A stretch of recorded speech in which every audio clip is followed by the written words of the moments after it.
ॐ भद्रं भवाति नः पुरः। आदरणीय सनातन धर्मी पवित्र आत्माओं, संसार में सत्य एक होता है और असत्य अनेक होते हैं, और उस सत्य को जानने वाला मनुष्य का आत्मा भी होता है। सनातन धर्म के यथार्थ प्रवक्ता महर्षि दयानंद कहते हैं, यद्यपि मनुष्य का आत्मा सत्यासत्य का जानने वाला है, तथापि अविद्या, हठ, दुराग्रह, स्वार्थ आदि दोषों के कारण सत्य को छोड़कर असत्य की ओर झुक जाता है। यह महर्षि दयानंद का कथन आजकल सनातन धर्म के सत्संग, ऋषि निर्मित सत्संग, आर्य समाज के वक्ताओं को छोड़कर अधिकतर वक्ताओं में घट रहा है। वे जाने अनजाने सनातन धर्म में उत्पन्न हुए स्वाध्याय विहीन लोगों को भ्रांति में डालने का प्रयत्न करते हैं। भ्रांति में डालने वाले वे लोग अपने को कोई शंकराचार्य कहता है, कोई जगत गुरु कहता है। उनके वक्तव्यों को सुनकर के पता लगता है कि ये विद्या के शत्रु हैं। उनके वक्तव्यों को सुनकर पता लगता है कि ये स्वार्थी हैं। उनके वक्तव्यों को सुनकर पता लगता है कि इनको सनातन धर्म के प्रचार प्रसार की कोई भावना नहीं है। ये लोग कभी मुस्लिम मत, ईसाई मत, इनसे बचाने के लिए सनातन धर्म में दीक्षित मनुष्यों का कोई उपकार नहीं करते हैं। अभी मैं आजकल एक लघु चलचित्र, जिसे वीडियो भी कहते हैं, स्वामी अविमुक्तेश्वरानंद, जो कि स्वयं को शंकराचार्य कह रहे हैं, उनका मेरे समक्ष दृष्टि में आया और वे उसमें बोल रहे हैं, किसी जिज्ञासु का प्रश्न उपस्थित करके फिर उसका समाधान करने का प्रयत्न कर रहे हैं। उनके वाक्य हैं, महाराज जी, माने स्वामी अविमुक्तेश्वरानंद जी कहते हैं, कोई पूछ रहा है, महाराज जी, मेरा जन्म शूद्र जाति में हुआ है, किंतु मुझे संन्यास लेना है। मैं द्विज नहीं हूं, क्या मैं 10 नामी अखाड़े या शंकराचार्य परंपरा में संन्यास ले सकता हूं? प्रश्नकर्ता का प्रश्न गलत है, और जिससे किया वह मनुष्य स्वामी अविमुक्तेश्वरानंद भी गलत है। हम आज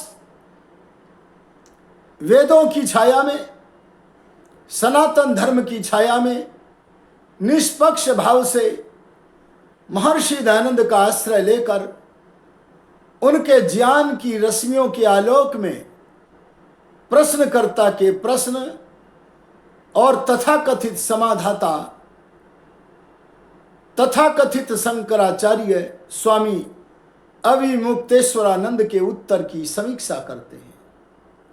प्रश्नकर्ता प्रश्न करता है कि मेरा जन्म शूद्र जाति में हुआ है। मैं प्रश्नकर्ता से कहना चाहता हूं कि शूद्र जाति नहीं होती, शूद्र तो वर्ण होता है। जाति क्या है, इसे उन्हें समझना चाहिए। जो जन्म से लेकर मृत्यु पर्यंत परिवर्तित न हो, और परमेश्वर की बनाई हुई हो और जिसमें अनेकों में एकता का बोध हो, उसे जाति कहते हैं। परमेश्वर की बनाई हुई जो जातियां हैं उनके मैं नाम बताता हूं।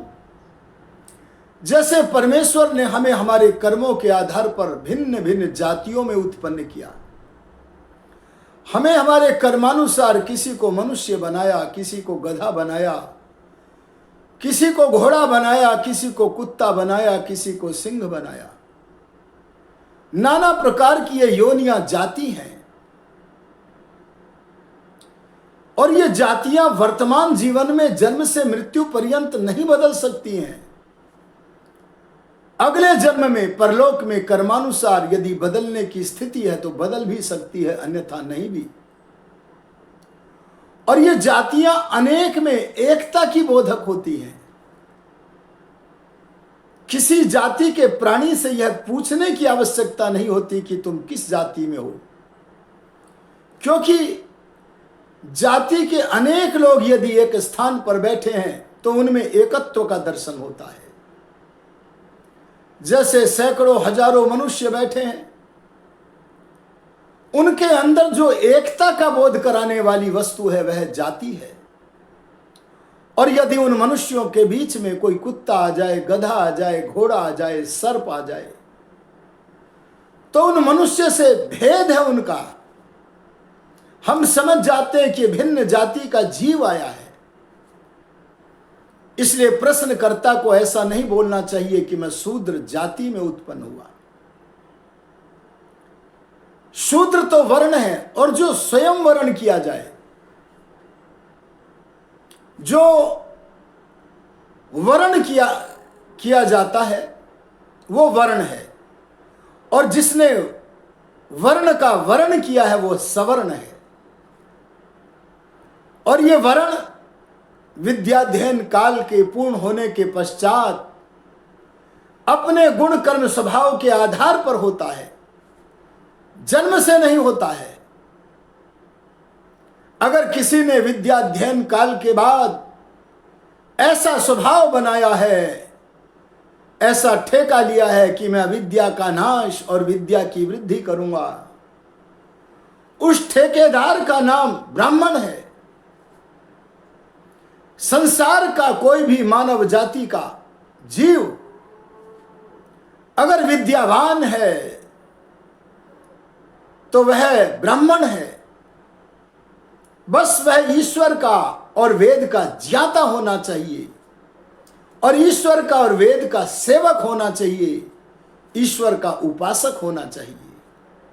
अगर ये गुण किसी भी व्यक्ति में मिलते हैं तो वह ब्राह्मण आदि वर्णों में गणित होता है, ब्राह्मण विशेषतः कहलाता है। इसलिए पूछने वाले ने स्वाध्याय नहीं किया, इसीलिए उल्टा प्रश्न कर गया और कहने लगा, महाराज जी मेरा जन्म शूद्र जाति में हुआ है, किंतु मुझे संन्यास लेना है। अरे भाई, तुम शूद्र जाति में उत्पन्न नहीं हुए, तुम मनुष्य जाति में उत्पन्न हुए हो, और तुम यदि संन्यास लेने के अधिकारी हो तो तुम्हें संन्यास ले लेना चाहिए।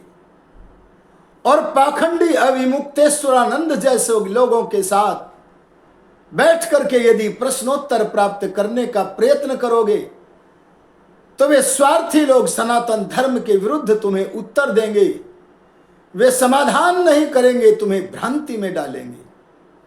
इसलिए ऐसे लोगों से प्रश्न करने ही नहीं चाहिए।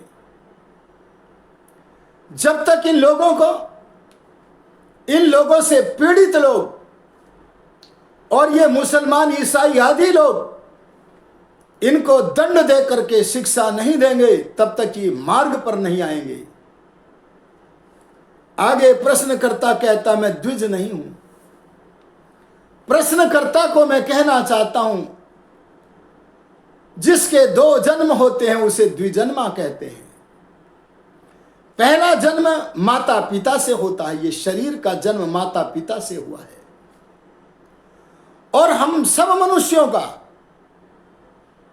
सारी मानव जाति का दूसरा जन्म आचार्य और विद्या से होता है।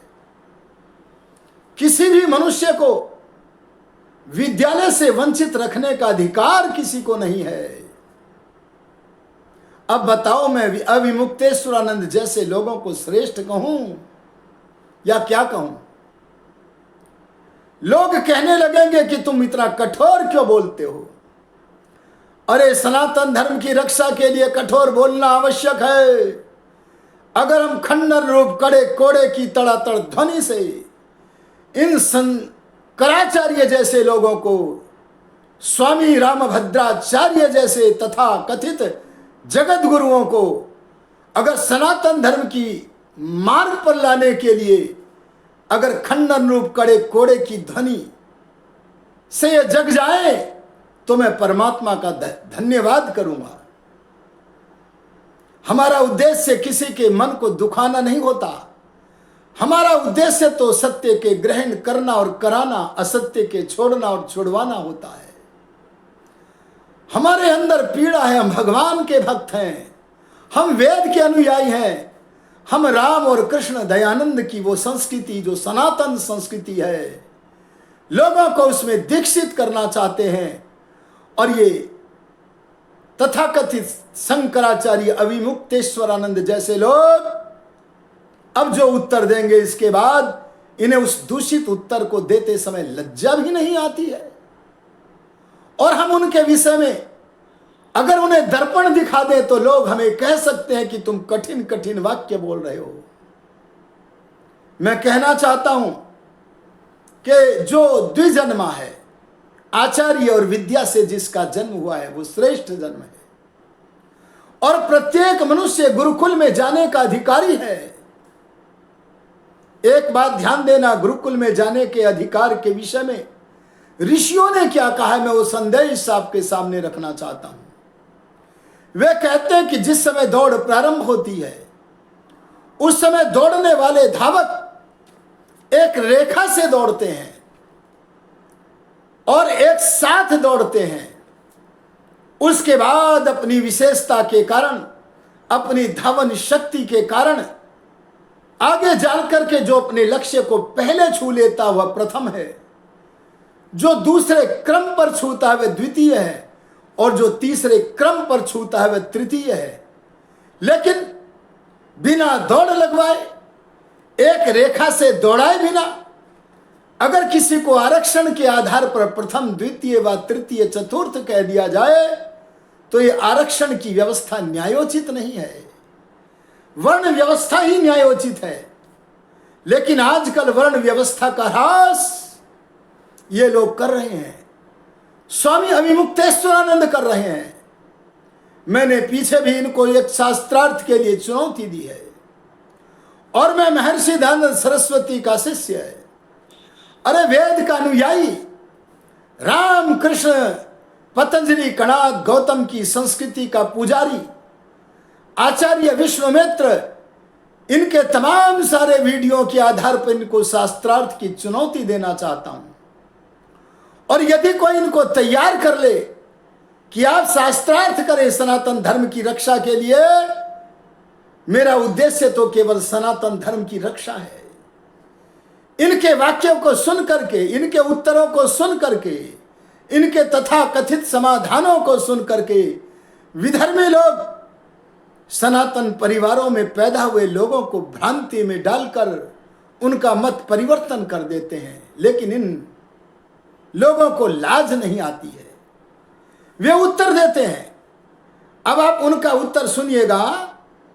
पहले प्रश्न थोड़ा सा और बता देता हूं। वो प्रश्नकर्ता पूछते हैं, क्या मैं 10 नामी अखाड़े या शंकराचार्य परंपरा में संन्यास ले सकता हूं? अरे तुम्हें संन्यास लेने के लिए किसी अखाड़े में जाने की आवश्यकता नहीं है।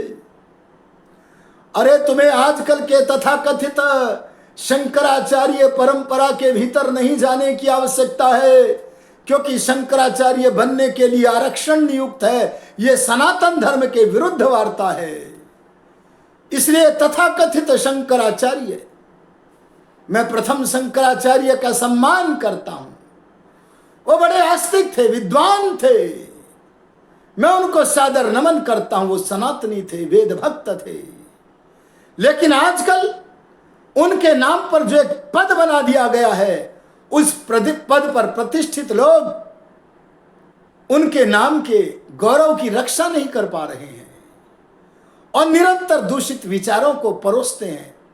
देखिए स्वामी विमुक्तेश्वरानंद इसका क्या उत्तर देते हैं। वे कहते हैं कि आप शूद्र जाति में उत्पन्न हैं। देखो, उन्होंने शूद्र को जाति ही मान लिया। मैं कह चुका हूं कि शूद्र तो वर्ण है। अरे जो विद्यालय में प्रारंभ के समय दौड़ना प्रारंभ किया था और छात्रों के साथ प्रारंभ किया था, लेकिन दौड़ पूरी न कर सका। अरे पढ़ाने से पढ़ न सका, सिखाने से सीख न सका, चंचल होने के कारण अथवा मंदमती होने के कारण तो पीछे रह गया। उसके सामने दो मार्ग खुले हुए हैं। एक मार्ग तो यह है कि जो आगे बढ़ गए हैं उसके मित्र, उनके साथ वे ईर्ष्या करने लगे और असुर बन जाए, राक्षस बन जाए। और एक मार्ग है कि वह उनका सहयोगी बन जाए। अगर सहयोगी बन गया तो एक दिन वह शूद्रता से उठकर ब्राह्मण आदि किसी भी वर्ण को प्राप्त करके उन्नति को प्राप्त करेगा। यह सनातन धर्म है। लेकिन स्वामी अविमुक्तेश्वरानंद ने कहा, आप शूद्र जाति में उत्पन्न हैं, स्वीकार कर लिया इस झूठ बात को। और उत्पन्न होकर भी आप शास्त्र नियमों के अनुसार, इन लोगों को क्या पता शास्त्र किसे कहते हैं। अरे जो शासन करने की योग्यता रखते हैं, उन पुस्तकों का नाम शास्त्र है। भगवान की कल्याणी वाणी वेद परम शास्त्र है। और वेद के भक्त ब्रह्मा से लेकर दयानंद पर्यंत सब ऋषियों की वाणी भी ऋतंभरा प्रज्ञा से युक्त है, इसलिए वे सब शास्त्र हैं। और ये कहते हैं शास्त्र का नाम लेकर धूर्तता पूर्ण बात। आप शास्त्र नियमों के अनुसार अगर अपने आप को चलाना चाहते हैं तो ये जान लीजिए कि शूद्र के लिए सन्यास ही नहीं है। यह सत्य है। शूद्र जाति नहीं, पर शूद्र वर्ण के लिए सन्यास नहीं है, सत्य है। पर प्रत्येक मनुष्य के लिए सन्यास ग्रहण करने का अधिकार है। लेकिन उस मनुष्य को सन्यास ग्रहण करने की योग्यता प्राप्त करनी होगी। और वो योग्यता क्या होनी चाहिए? वह योग्यता है ब्राह्मणत्व, जो कि जन्म से नहीं होता, आचार्य और विद्या के द्वारा होता है। अरे अगर आपके पास दो गुण है, किसी भी मनुष्य के पास, किसी भी कुल में उत्पन्न हुए मनुष्य के पास, अगर वैराग्य है, अगर वह वेदों का विद्वान है, धरती पर भार रूप नहीं है, तो उस वैराग्यवान और विद्वान को किसी अच्छे गुरु से दीक्षित होकर सन्यास ग्रहण कर लेना चाहिए। लेकिन अगर आप वैराग्यवान नहीं है, अगर आप विद्यावान नहीं है, तो आपको सन्यास आश्रम में जाने का अधिकार नहीं है। क्योंकि तब आप लाल कपड़े पहनकर गेरुआ वस्त्र धारण करके न किसी को उपदेश दे सकते हैं, केवल भारभूत बनेंगे। अरे कोई मनुष्य विद्या के बिना ब्राह्मण कैसे हो सकता है? अरे कोई मनुष्य परोपकार के बिना साधु सन्यासी कैसे हो सकता है? अगर किसी के अंदर विद्या है तो वह ब्राह्मण है। अगर किसी के अंदर परोपकारिता की भावना है तो वह सन्यास को धारण करने का, साधुत्व को ग्रहण करने का, वह तो साधु होता ही है। इसलिए ये बरगलाने का प्रयत्न कर रहे हैं। और यहां तक कह गए शूद्र के लिए सन्यास तो है ही नहीं। मैं इसमें कह गया कि हर मनुष्य के लिए है, पर वैराग्य और ब्राह्मणत्व अर्थात ईश्वर का ज्ञाता, वेद का ज्ञाता, ईश्वर और वेद का सेवक तथा ईश्वर का उपासक होना पड़ेगा। यही नाम, यही योग्यता धारण करने का नाम ब्राह्मण है। और वे तो कहते हैं कि तुम शूद्र जाति में पैदा हुए हो, तो इसलिए तुम्हारा गुरुकुल में निवास भी नहीं हो सकता। अरे ये ऋषियों से बहुत डरते हैं, अविमुक्तेश्वरानंद जैसे लोग ये ऋषियों की बात नहीं करते हैं कहीं पर भी। संतों ने कहा, संतों ने कहा, क्योंकि ये स्वयं ऋषित्व से कोसों दूर है और ये तो संत भी नहीं है, लेकिन संतों के नाम से अपने को संत घोषित करने का प्रयत्न करते हैं। यदि सनातन धर्म में से इनका निष्कासन न किया गया, इनको रोका न गया धूर्तता को फैलाने के लिए, तो विधर्मी लोग हमारे ऊपर आक्रामक हो जाएंगे।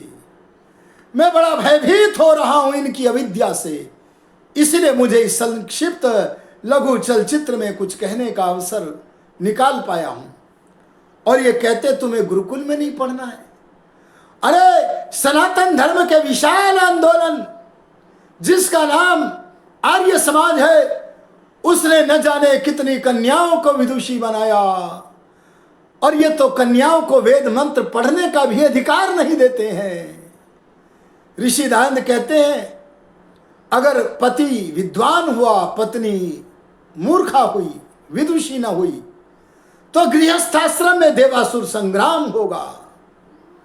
इसलिए विवाह भी समान गुण कर्म स्वभाव के आधार पर होना चाहिए।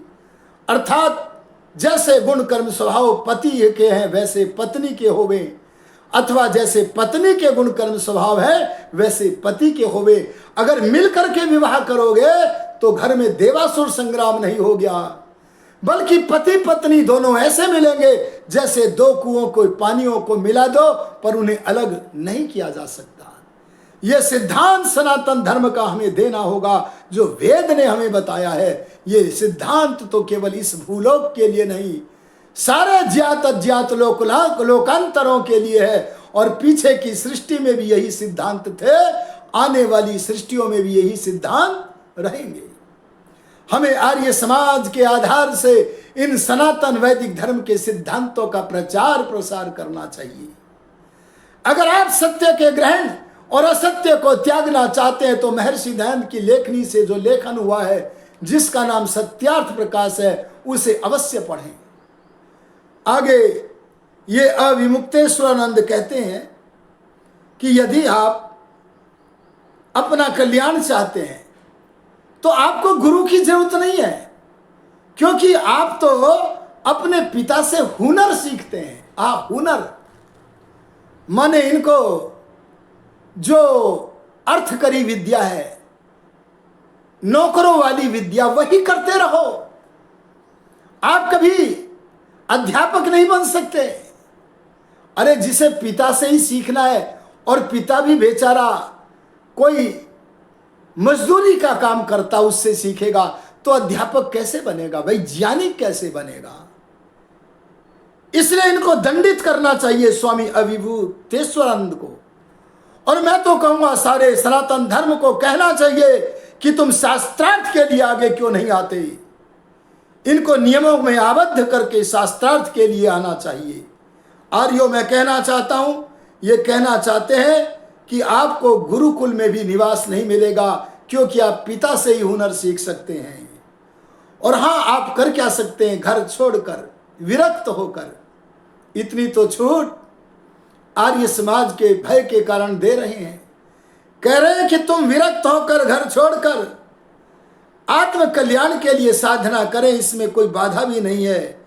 इसलिए किसी भी अखाड़े में जाकर अथवा शंकराचार्य के यहां भी जाकर, अरे शंकराचार्य के यहां यदि ये चला गया तो वहां सेवा ही कराएंगे, वहां उसे किसी उच्च आसन पर नहीं बैठाएंगे।